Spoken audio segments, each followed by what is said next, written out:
오늘 함께 살필 말씀은 마태복음 20장 29절부터 34절까지 말씀입니다. 제가 봉독하겠습니다. 그들이 여리고에서 떠나갈 때 큰 무리가 예수를 따르더라. 맹인 두 사람이 길가에 앉았다가 예수께서 지나가신다 함을 듣고 소리질러 이르되 주여 우리를 불쌍히 여기소서 다윗의 자손이여 하니 무리가 꾸짖어 잠잠하라 하되 더욱 소리질러 이르되 주여 우리를 불쌍히 여기소서 다윗의 자손이여 하는지라. 예수께서 물러서 서서 그들을 불러 이르시되 너희에게 무엇을 하여 주기를 원하느냐. 이르되 주여 우리의 눈 뜨기를 원하나이다. 예수께서 불쌍히 여기사 그들의 눈을 만지시니 곧 보게 되어 그들이 예수를 따르니라. 아멘. 네, 한 주도 평안하셨는지요? 네, 오늘 본문의 이야기는 맹인 두 사람이 고침을 받는 그런 이야기입니다. 맹인을 고쳐주시는 이야기는 오늘 본문인 마태복음뿐만 아니고 마가복음과 누가복음에도 같이 나와 있는 그런 말씀입니다. 이렇게 세 복음서에 다 나타난다는 이야기는 이것이 그만큼 중요한 사건임을 말해주는 것입니다. 게다가 이 사건은 예수님께서 이제 예루살렘으로 들어가시는데 그 전에 마지막으로 병자를 치유한 사건입니다. 이제 예수님이 십자가의 길로 나가시는데 누가 진정으로 예수를 따르는 자인가 보여주는 중요한 사건이라 할 수 있겠습니다. 예수님께서는 병자를 고쳐주시고 또 하나님 나라를 보여주심으로 이들을 가르쳐 주셨고 또 십자가의 고난과 부활도 같이 이야기하시면서 그래도 너희들이 나를 따를 수 있겠느냐 이렇게 이야기하셨지만 유대의 지도자들도 예수의 제자들도 머뭇거리는 모습을 보여주었습니다. 마태는 오늘 이러한 예수를 따른 사람이 다름 아닌 앞을 보지 못하는 소경이었다는 그런 역설적인 이야기를 하고 있는 것입니다. 두 맹인들의 이름은 오늘 본문에는 나오지 않지만 같은 사건을 다루는 마가복음에 보면 한 맹인의 이름이 나타납니다. 여러분이 잘 아시는 바디메오라는 인물입니다. 어린이 찬양에 보면 그 예수님이 말씀하신 이 찬양 아시죠? 거기 보면 바디메오가 눈을 떴다네 라고 나옵니다. 오늘 본문의 두 맹인 가운데 한 명이 바로 바디메오라고 볼 수 있겠죠? 이 맹인 두 사람이 길가에 앉아 있었다라고 합니다.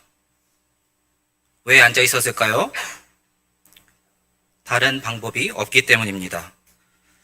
맹인이라는 처지를 한번 생각해 보십시오. 오늘날에도 맹인 되면 생업을 이루어가기가 너무나 어렵습니다. 생계의 수단이 아주 제한되어 있고 제한되어 있는 수단마저도 소득이 너무 적어서 살아가기가 어렵지요. 하물며 예수님 당시의 맹인들은 그저 길가에 앉아서 구걸하는 것 외에는 살아갈 다른 방법이 아무것도 없었습니다. 다른 사람의 동정에 의해서만 살 수밖에 없었다는 것을 의미하는 것이지요. 이들이 살아온 인생은 너무 슬픕니다. 그런데 더욱 안타까운 것은 이들에게 소망조차 없다는 것이지요. 평생 보이지 않던 눈이 내일 당장 떠질 리가 있겠습니까?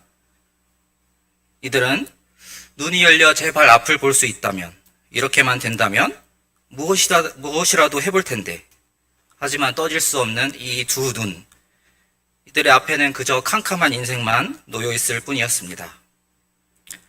사람들은 죄 때문이라 하며 불쌍히 여겨달려 간구하는 이들을 부정하다 저주하고 발로 걷어차기까지 합니다. 그럼에도 이들은 한 푼이라도 더 벌기 위해 제발 불쌍히 여겨달라 간절히 구하는 것 외에는 아무 방법이 없는 그런 비참한 인생이었지요. 그런데 언제부터인가 이 맹인들에게 놀라운 소식이 들려오기 시작합니다. 바로 예수님에 대한 소식이었습니다. 예수님께서는 마을을 돌아다니시며 병든 자를 고치시고 고통받는 자를 놓이시고 또 귀신 들린 자에게서 귀신을 쫓아내신다는 이야기가 들려왔습니다. 맹인들은 자기와 같이 비참한 위치에 있던 이들이 고침을 받고 나음을 입었다는 소식을 들은 것이지요. 동시에 사람들이 수군대는 이야기도 들려옵니다. 이 예수가 도대체 누구란 말인가? 그의 가르침이 참으로 특별하고 유대 랍비들의 가르침과 다르다던데 이 예수는 도대체 누구인가? 예수에 대한 이런저런 이야기들이 예민한 귓가에 스치는 바람을 타고 하나둘 들려오기 시작합니다. 눈은 보지 못하지만 청각은 예민하기에 이런 이야기들이 더욱 잘 들리는 것이지요. 많은 사람들은 그저 흘려듣거나 이 예수를 의심하는 와중에 이 맹인들의 마음 가운데는 소망이 생기기 시작했습니다. 이분이야말로 자신들이 그토록 기다렸던 말씀에 기록된 그 메시아구나. 이분을 한 번만 뵐 수 있으면, 그분을 정말 단 한 번만 뵐 수 있으면 나도 은혜를 입을 수 있지 않을까? 이렇게 심겨진 소망이 조금씩 자라나기 시작한 것 같습니다.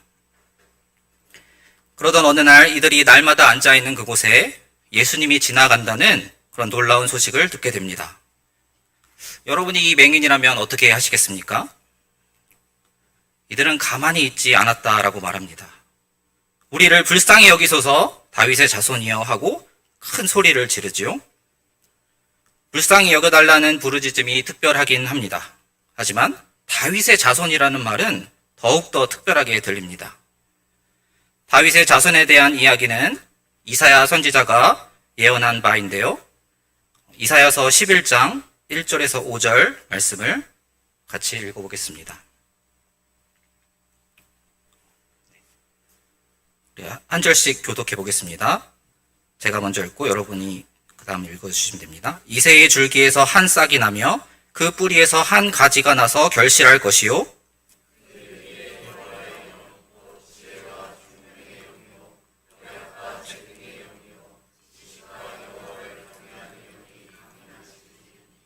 그가 여호와를 경외함으로 즐거움을 삼을 것이며 그의 눈에 보이는 대로 심판하지 아니하며 그의 귀에 들리는 대로 판단하지 아니하며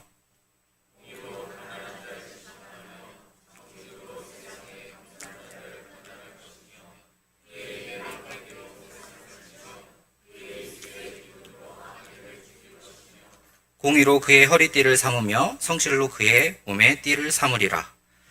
이스라엘 백성들은 이 말씀에 나타난 약속된 메시아, 이스라엘을 회복시킬 구세주가 오리라는 말씀을 믿고 기다렸습니다. 그리고 그 메시아가 오면 어떤 일이 일어날지에 대해서도 이사야 선지자는 기록하고 있는데요. 이사야서 42장 6절에서 7절에 이렇게 기록되어 있습니다. 나 여호와가 의로 너를 불렀은즉 내가 내 손을 잡아 너를 보호하며 너를 세워 백성의 언약과 이방의 빛이 되게 하리니 내가 눈먼 자들의 눈을 밝히며 갇힌 자를 감옥에서 이끌어내며 흑암에 앉은 자를 감방에서 나오게 하리라. 이사야 선지자는 장차 올 메시아에 대해서 이방의 빛이 되어 어두움을 밝히시고 그리고 그들에게 생명을 주어 백성들과 맺은 언약대로 그들을 살릴 것이라 예언하였습니다. 그리고 회복의 삶에 대해서 이사야 선지자는 눈먼 자들의 눈을 밝힌다. 갇힌 자를 감옥에서 이끌어낸다. 흑암에 앉은 자를 감방에서 나오게 한다고 표현하였습니다.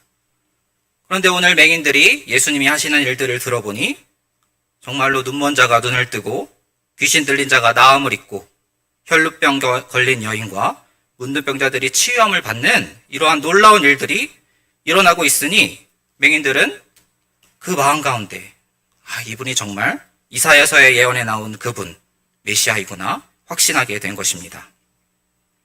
그래서 그들은 다윗의 자손이여 우리를 불쌍히 여기소서 이렇게 외치며 기회를 놓치지 않기 위해 예수님께 소리를 지릅니다. 그들의 간청이 얼마나 절박하고 간절했을까요?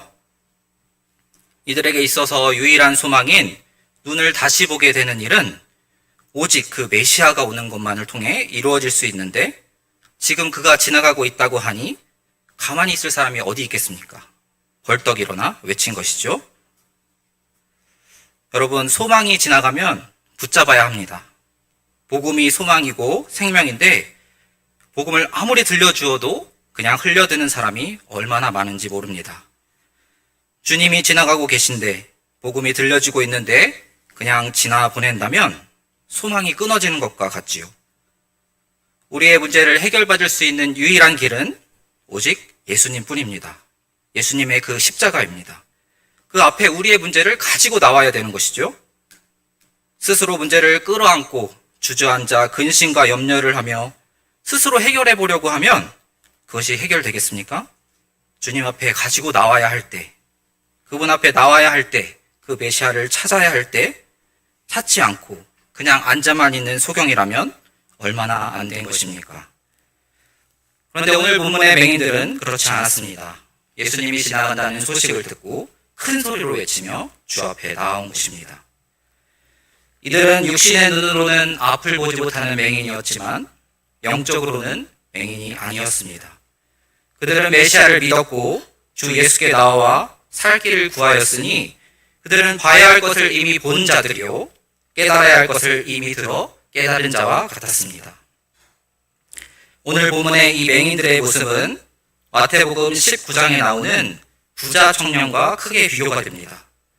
마태복음 19장 16절 이하에 보면 이 부자 청년이 예수님께 나온 이야기가 나옵니다. 맹인들이 예수님께 나왔듯이 이 부자 청년도 예수님께 나왔습니다. 아마 예수님이 하신 일을 듣고 그가 가르친 것을 들었기에 예수님께 나온 것이겠죠. 그는 예수님께 무슨 선한 일을 하여야 영생을 얻으리까? 라고 묻습니다. 이 청년이 예수께 나온 이유는 자기에게 아무 소망이 없고 예수님한테만 소망이 있으니 나를 구원해 주소서 하고 나온 것이 절대 아니죠. 그가 나온 까닭은 인정을 받기 위함이었습니다. 예수님께서는 어찌하여 선한 일을 내게 묻느냐? 선한 이는 오직 한 분이시니라. 내가 생명에 들어가려면 계명들을 지키라. 그러자 이 청년이 어느 계명이 오니까? 라고 묻죠. 예수님께서는 계명들을 알려주시며 이것을 지키라 하자 이 청년은 이 모든 것을 내가 지키었사온데 아직도 무엇이 부족하니까? 라고 말합니다. 그는 주님의 인정을 받기 위해 나왔습니다. 아직도 무엇이 부족하니까? 라는 이 말은 절망 중에 있는 사람이 예수님을 붙잡는 것이 아니요 주님께 자신을 드러내며 부족한 것이 있다면 내가 또 해결해 볼 수 있다는 스스로를 나타내는 자기 과시요, 자기 의요, 자기 자랑을 내어오는 것에 불과합니다. 예수님께서는 이 청년의 마음의 중심을 아시고 그렇다면 내 소유를 팔아 가난한 자들에게 나누어주고 나를 따르라 하시자 이 청년은 그것을 행하지 못하고 근심하며 떠나갔다라고 말합니다. 주님 앞에 엎드려 주님만이 나를 살리십니다. 나를 불쌍히 여겨주셔서 이렇게 고백해야 살 것이거늘 그 청년은 자신을 드러내며 자기 의를 자랑할 뿐 주님을 자신을 인정해줄 보조수단으로 여기니 그것이 될 리가 없겠죠. 주님을 그저 자기 옆에서 자기를 격려하고 인정해 주시는 분으로만 여기고 자기 앞길은 스스로 헤쳐나가려고 하니 주님의 말씀에 결국은 순종할 수가 없었던 것입니다. 그는 근심하며 떠나갑니다. 소망의 주님, 생명의 주님을 그대로 떠나간 것이죠. 하지만 오늘 본문의 맹인들은 달랐습니다. 그들은 소리질러 주님을 찾았습니다. 그러자 옆에 사람들이 그들을 꾸짖습니다. 잠잠하라 라고 꾸짖는데요. 여기서 꾸짖으며 잠잠하라는 말은 점잖게 거기 오시오 좀 조용히 하시오 이런 점잖게 표현하는 것이 아닙니다. 아주 강하게 질책하는 말입니다. 예수님이 귀신 들린 자에게서 귀신을 쫓으실 때 꾸짖어 쫓으셨다고 하지 않습니까? 그 꾸짖음과 같은 단어입니다. 아주 엄하고 강하게 이렇게 말한 것이죠. 그럼에도 이들은 멈추지 않습니다. 더욱더 소리를 높였다라고 성경에 나옵니다. 부자 청년과 비교해 봤을 때 이 맹인이 주님 앞에 나온 근본적 이유와 동기는 정말 달랐습니다. 예수님께서는 맹인들의 외침을 들으시고 이들을 불러오라 하십니다. 같은 본문을 다루는 마가복음에 보면 이 바디메오가 겉옷을 내버리고 뛰어 일어나 예수님께 나아갔다라고 기록되어 있습니다. 여러분, 맹인에게 겉옷이라 함은 그의 전부를 말하는 것과 같습니다. 맹인이 가진 것이 무엇이 있겠습니까? 겉옷은 자신이 추울 때 따뜻하게 해주는 소중한 물건이요, 사람들에게 치여 상한 자기 몸을 보호해주는 그것을 가리는 소중한 물건입니다. 그런데 예수님의 부름을 받자마자 자신의 전부와도 같은 겉옷을 내어버리고 뛰어간 것이죠. 그는 계산하지 않았습니다. 그대로 예수님께 달려갑니다. 뛰쳐나간 맹인이 그 겉옷을 찾기가 쉽지 않겠죠. 모든 걸 포기했다는 의미입니다. 예수님께 간구한 것 외에는 정말 아무 소망이 없기 때문에, 이 기회를 놓치면 안 되기 때문에 주 앞에 나아간 것이죠. 이 맹인들에게 어떤 일이 벌어졌습니까? 주님은 그들을 불쌍히 여기시고 응답하셨다라고 말합니다. 주께서 불쌍히 여기셨다. 그리고 그들의 눈을 만지니 보게 되어 예수를 따랐다라고 기록되어 있죠. 예수님의 불쌍히 여기심, 예수님의 긍휼, 우리가 오늘 꼭 기억해야 할 말씀입니다. 마태복음에서 하나님의 긍휼, 이것은 핵심 주제 가운데 하나인데요. 사실 마태복음뿐만 아닙니다. 성경 전반에 흐르는 내용이죠. 이스라엘의 역사를 한번 생각해 보십시오. 이집트에서 구원을 받았지 않습니까? 또 광야에서 그토록 많은 기적과 놀라운 일을 경험했습니다. 또 어느 나라도 받지 못한 하나님의 율법을 받은 자들이죠. 또 가나안 땅에 들어가는 축복도 얻었습니다. 이러한 놀라운 은혜를 받고도 하나님과의 언약을 깨트리고 결국 다른 나라의 종으로 팔려가 마른 뼈처럼 굳어버린 이스라엘. 이 이스라엘의 목자 되신 하나님께서 이들을 다시 찾아가신 이유는 오직 이들을 불쌍히 여김 하나님의 긍휼이라고 말하고 있습니다. 여러분은 주님의 긍휼을 경험하셨습니까? 주님의 긍휼은 무궁무진합니다. 주님의 긍휼은 구하는 자가 어떤지 봐서 주어지는 그런 인색한 것이 아닙니다. 우리가 언제나 구해도 주님은 늘 우리를 불쌍히 여기시고 긍휼히 대해 주심에 있어서는 조건과 계산으로 하시지 않습니다. 우리가 성경에 보면 하나님의 긍휼을 보여주는 대표적인 두 비유가 나옵니다. 하나는 마태복음 18장에 나타나는 10,000달란트 상감받은 자 비유입니다. 이 비유는 이렇습니다. 천국은 그 종들과 결산하려 하던 어떤 임금과 같으니 그 임금이 결산할 때에 10,000달란트 빚진 자 하나를 데려옵니다. 그런데 그가 갚을 것이 없었죠. 그러자 주인은 그 몸과 아내와 자식들과 모든 걸 다 팔아 갚게 하라. 그러자 그 종이 엎드려 절하며 주인께 빕니다. 내게 참으소서 다 갚으리이다 라고 말이죠. 그 종의 주인이 그를 불쌍히 여겨 놓아보내며 그 빚을 탕감하여 줍니다. 여러분, 그 빚이 10,000달란트였습니다. 이것이 얼마나 큰 돈인지 아십니까? 이 당시 하루 일해서 벌 수 있는 돈이 1데나리온입니다. 그런데 1달란트는 6,000데나리온입니다. 그러니까 6,000일을 일해야 되는 돈이죠. 6,000일은 약 16년 정도 됩니다. 그러면 10,000달란트는 하루도 쉬지 않고 약 16만 년을 일해야 갚을 수 있는 돈이죠. 이 빚은 무한한 것이요 갚기가 어렵다는 그런 의미입니다. 종이 나를 불쌍히 여겨주셔서 내가 갚겠나이다. 이거 어떻게 다 갚겠습니까? 말도 안 되는 말로 갚겠다고 하지만 주인은 불쌍히 여겨 그를 놓아보내며 빚을 탕감하여 줍니다. 이처럼 주님은 긍휼을 베푸심에 있어서 먼저 계산하신 후에 수지타산이 맞아서 그를 불쌍히 여기시는 것이 절대로 아닙니다.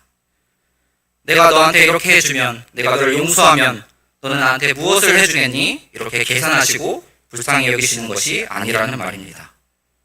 우리가 아무것도 드릴 것이 없지만 주님의 긍휼을 구하며 그 앞에 엎드리면 주님은 조건을 보지 않고 은혜를 베풀어 주십니다. 주님의 긍휼을 보여주는 또 하나의 비유가 있습니다. 누가복음 15장에 나오는 탕자의 비유입니다. 여러분 잘 아시는 비유입니다. 어떤 사람에게 두 아들이 있었는데 그 둘째가 아버지가 아직 살아있는데도 불구하고 그 재산을 요구하죠. 그 재산을 받아다가 허랑방탕 다 탕진해버리고 돼지를 치며 돼지가 먹는 열매로 배를 채우는 그런 비참한 삶을 살게 됩니다. 이렇게 나락에 빠지고 나서야 그가 돌이킵니다. 그리고 아버지께로 가지요. 성경에는 아직도 거리가 먼데 아버지가 그를 알아보고 달려나와 안아주었다라고 말합니다. 이렇게 아들을 맞이하는 아버지의 행동의 동기를 성경은 치근히 여겼기 때문이라 라고 말합니다. 치근히 여겼다. 불쌍히 여겼다. 오늘 본문에서 주께서 맹인에게 불쌍히 여겼다는 것과 똑같은 말입니다. 하나님은 우리를 불쌍히 여기시는 분입니다. 주의 긍휼은 무궁하여 절대 조건이 아니고 계산이 아닙니다. 긍휼을 구하는 자에게는 정말 예외 없이 부어주시는 하나님의 놀라운 은혜요 선물입니다. 맹인들이 주 예수께 나아오자 주님은 무엇을 원하느냐 물으셨고 보길 원하는 그들의 눈을 뜨게 해주십니다. 이들이 눈을 떴더니 어떤 일이 벌어졌습니까? 자신들이 간절히 바란 그 메시아가 자신들의 눈앞에 있는 것이죠. 영광의 주님을 육체의 눈이 떠져 보게 되었을 때 이들 마음에 일어나는 감격과 감사가 정말 얼마나 컸을까요? 여러분, 우리는 모두 영적 맹인이었습니다. 육체의 눈은 뜨고 있지만 죄인됨을 알지 못하고 스스로를 내세우던 사람들입니다. 하지만 여러분, 이제 모두 예수를 믿으시죠? 예수를 믿는다는 것은 예수님께만 소망이 있음을 알고 사는 사람들입니다. 주님을 떠나면 절망인 줄 아는 사람들이죠. 신앙이 있기에 주님 앞에 나올 수 있고 긍휼을 구하며 기도할 수 있는 사람들입니다. 하지만 우리는 날마다 넘어지죠. 그럼에도 우리가 주님의 긍휼을 구하며 또 하루 또 하루 그렇게 살아갑니다. 그러다 우리가 주어진 인생을 다 살아내고 어느 때가 되어지면 주님이 맹인의 눈을 뜨게 하시고 자신의 영광의 얼굴을 비춰주신 것 같이 우리에게도 그 모습을 보여주실 날이 곧 오게 됩니다. 그 영광의 주님의 얼굴을 볼 것을 우리가 생각해 보면 오늘 우리의 삶이 주님 앞에 엎드려 불쌍히 여겨주소서 이렇게 엎드리는 삶이 되어야 할 텐데 우리의 삶은 어떠한지요? 성경은 우리가 다 긍휼을 입은 자이기 때문에 긍휼을 베풀라라고 이야기합니다. 그러면 우리가 긍휼을 베풀어야 할 대상, 그 대상은 누구일까요? 오늘날 주님이 불쌍히 여기시고 찾아가라 말씀하시는 자들은 누구일까요? 성경은 특별히 고아와 과부, 또 나그네를 돌보라라고 이야기합니다. 이들은 언제나 복지의 사각지대에 있는 사람들입니다. 이들은 그 사회 안에서 가장 약하고 의존적이며 어떤 일이 빵 터졌을 때 가장 쉽게 다칠 수 있는 지극히 작은 자들입니다. 저희가 처음 선교를 준비할 때 이 주님의 긍휼이 가장 필요한 것이 어디일까 고민하며 기도했었습니다. 사실 어느 곳이나 주의 긍휼이 필요하지 않은 곳이 없지요. 저희가 이것저것 알아보던 중에 시리아 전쟁 난민에 대해서 알게 되었습니다. 여러분, 인간이 겪을 수 있는 스트레스가 있죠. 그런데 가장 심한 스트레스가 무엇인지 아십니까? 바로 배우자를 비롯한 가장 가까운 이의 죽음, 이걸 겪었을 때 가장 스트레스가 심하다고 합니다. 두 번째는 공동체나 일자리, 자신이 살던 곳을 떠나는 것을 그럴 때 겪는 스트레스가 두 번째로 크다고 합니다. 난민들은 온갖 어려움을 겪었고 지금도 겪고 있으며 앞으로 얼마나 더 겪어야 될지 모르는 그런 사람들입니다. 이들이 겪은 이 스트레스를 그리고 이로 인해 나타나는 트라우마가 있는데 이것을 클러스터 폭탄에 비유하곤 합니다. 이 클러스터 폭탄은 이 큰 폭탄 안에 작은 폭탄들이 막 들어있는 그런 폭탄입니다. 수없이 많은 일을 겪고 난 이들의 마음은 이 작은 폭탄들로 구멍이 숭숭 뚫려 있는 것과 같습니다. 어떻게든 현재를 살아내려고 애쓰지만 어떤 작은 문제 하나만 탁 만나도 그것이 삶을 살아내기 어렵게 만듭니다. 저희가 레바논에서 5년간 시리아 난민들을 섬기면서 많은 가족들을 만났습니다. 정말 온전한 가정이 단 하나도 없었습니다. 원치 않게 누군가를 잃은 사람들, 자기가 살던 곳을 떠나야 했던 사람들, 고아와 과부들은 얼마나 많던지요. 정말로 긍휼이 가장 필요한 곳이 이곳이구나 저희는 생각이 들었습니다.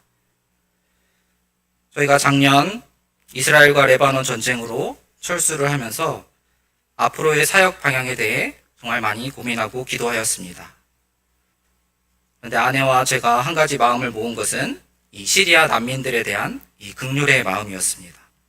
그렇게 저희는 시리아 난민들을 섬길 수 있는 곳을 찾았고, 또 아내와 제가 전문성을 살릴 수 있는 곳이 어디 있을까 찾던 중 독일에 이르게 되었습니다. 현재 독일에는 시리아 난민이 100만 명 정도 거주하고 있습니다. 작년 말에 시리아 내전이 끝나면서 또 적은 이들이 또 시리아로 돌아갔지만 많은 이들은 독일에 정착해 살고 있습니다. 대부분이 무슬림이고 언어와 문화가 다르기 때문에 이 사회에 정착하는 것이 아주 어렵습니다. 또 독일 정권이 바뀌면서 우호적이었던 난민들에 대한 정책이 변하여 이들의 생활은 점점 어려워지고 있습니다.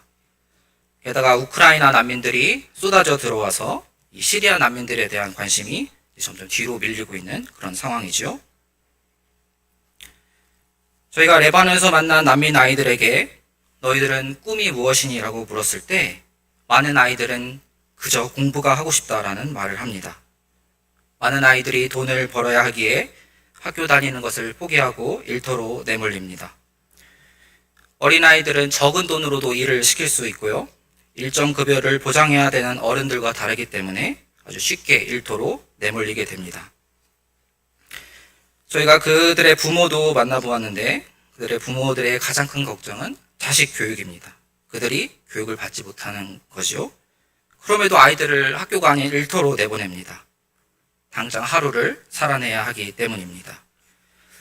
이들이 교육을 받지 못한다면 미래가 사라지는 것과 같습니다. 이들이 지금 교육을 받지 못하면 다시 시리아로 돌아간다고 한들 나라를 재건할 사람이 없는 것이고 그러면 다음 세대 또 다음 세대에 어려움을 겪게 되겠지요.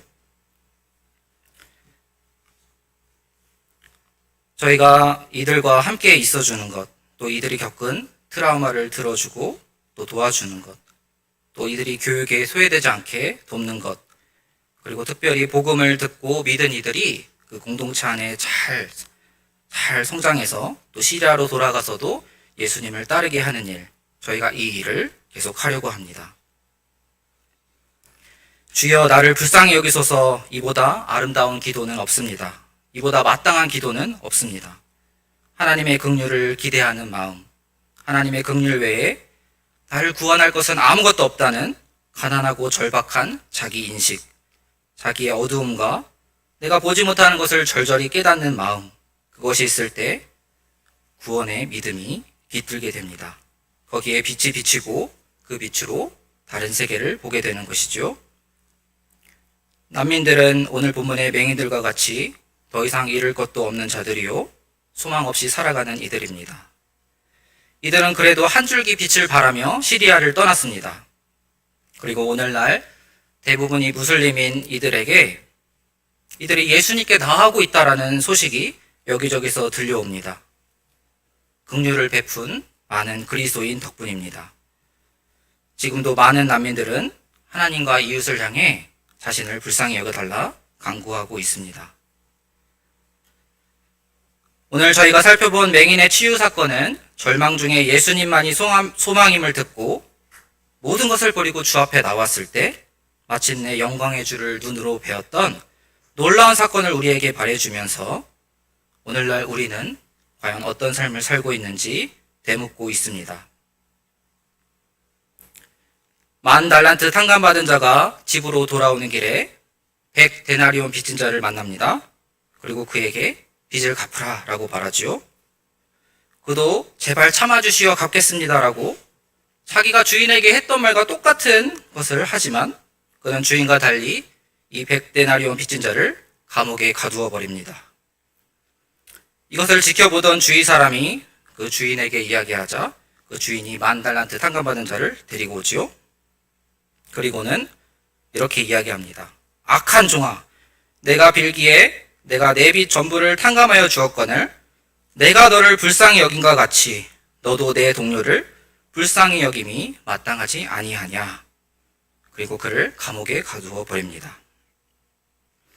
여러분, 이 비유의 핵심이 무엇인지 아십니까? 이 비유는 긍휼을 받은 자가 긍휼을 베풀지 않으면 나중에 심판이 있을 것이다 라고 이야기하는 데 그 핵심이 있지 않습니다. 내가 너한테 긍휼을 베풀었더니 너는 나와 같이 하지 않았느냐? 그럼 너를 구원해 준 거 취소하겠다. 이런 데 핵심이 있는 것이 아닙니다. 그렇다면 핵심은 무엇입니까? 그 핵심은 40달란트로 비유되는 무한한 은혜, 하나님의 전적인 은혜로 그 은총을 입은 자는 긍휼을 베풀지 않고는 살 수가 없다. 40달란트 탕감받은 자가 100데나리온 빚진 자를 탕감해주지 않는 이런 일은 결코 있을 수 없다라고 이야기하는 것입니다. 자기가 얼마나 큰 죄인지 깨닫고 나를 구원하려 그 베푸신 은혜를 경험한 자는 다른 이에게 긍휼을 베풀지 않고는 살 수 없다라는 그런 말입니다. 여러분, 오늘 맹인이었지만 다시 보게 되어 예수를 따르게 된 자들이 이후에 어떤 삶을 살았는지 성경에 기록되어 있지 않기에 우리는 정확히 알 수 없습니다. 하지만 우리는 그들이 정말 큰 은혜, 긍휼히 여김을 받았기 때문에 다른 이들을 긍휼히 여기며 살았을 것이라 추측해 볼 수 있습니다. 예수를 경험하고 예수를 따르는 삶이란 하나님의 긍휼을 베푸는 삶입니다. 하나님의 놀라운 긍휼을 받은 우리는 오늘 어떻게 살아가고 있습니까? 하나님의 긍휼은 물이 강을 따라 바다로 흐르듯이 낮은 곳으로 더 낮은 곳으로 흘러갑니다. 그런데 오늘 우리는 아주 가까이 있는 사람에게도 긍휼을 베풀기가 어려운 것 같습니다. 가장 가까이에 있는 여러분의 가족, 공동체, 일터, 그리고 나아가 긍휼이 필요한 우리의 이웃들에게 여러분은 어떤 마음으로 대하고 계십니까? 같이 기도하겠습니다. 하나님 아버지, 우리를 향해 베풀어 주신 큰 긍휼로 인해 감사를 드립니다. 우리는 단 하루도 주의 긍휼 없이는 살 수 없는 자들입니다. 하나님, 우리 모두가 주님 앞에 날마다 엎드려 은혜를 구하며 살아가게 하시고 받은 은혜를 감사하며 그 은혜를 나누는 자들로 살아가게 하옵소서. 혹여나 연약하여 넘어진 자들이 있다면 하나님 찾아가 주셔서 위로하여 주시고 주님께서 우리에게 베푸신 은혜가 얼마나 큰지 다시금 깨닫게 해 주셔서 다시 소망을 얻고 일어나게 하여 주옵소서. 우리 모두가 긍휼의 은혜를 베푸는 삶을 살게 해 주셔서 주께 더욱 긍휼히 여김을 받는 그 큰 복을 누리게 하옵소서. 예수님의 이름으로 기도합니다.